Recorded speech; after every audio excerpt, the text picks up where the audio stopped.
مضبوط معیشت کے لیے بہترین منصوبہ بندی کی ضرورت ہوتی ہے اور دنیا جہاں ترقی کے لیے جدید سے جدید مواقع تلاش کر رہی ہے، وہیں قدرتی ماحول کی حفاظت اور سمندری وسائل کے درست استعمال کی طرف بھی اب بھرپور توجہ دی جا رہی ہے۔ بلو اکانومی اب فیوچر ویژن نہیں ہے بلکہ گزرتے وقت کی ترجیح بنتی جا رہی ہے۔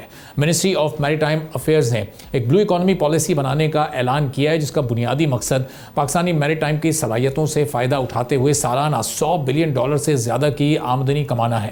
اس پالیسی کے لیے تمام سٹیک ہولڈرز، متعلقہ اداروں، صوبائی حکومتوں، میری ٹائم ایکسپرٹس اور ایجوکیشن ایکسپرٹس سے بھی مشاورت کی جائے گی۔ ملک میں بلو اکانومی کا حصہ تقریباً $1 بلین تھا، جو جی ڈی پی کا صرف 0.4% ہے۔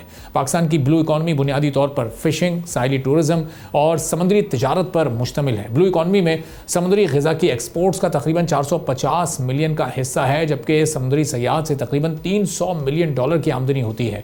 اور اب امید یہ کی جا رہی ہے کہ ایکسٹرا آمدنی کمانے کے لیے رینیویبل واٹر انرجی پروجیکٹس اور جہازوں کی ریسائکلنگ، اس کے علاوہ پورٹس کو چینج کیا جائے گا اور جہاز رانی سے 10 ملین، فشنگ اور فش فارمنگ سے 8 ملین اور واٹر ہارویسٹنگ سے $10 بلین اور واٹر ٹورزم سے $6 بلین کمائے جا سکیں گے۔ تو اب یہ منصوبے کتنے قابل عمل ہیں اور کب تک یہ اپنے منطقی انجام تک پہنچیں گے اور پاکستان اس سے بہتر طریقہ اٹھا سکے گا؟ سبسکرائب کریں اور بیل دبائیں تاکہ کوئی خبر رہ نہ جائے۔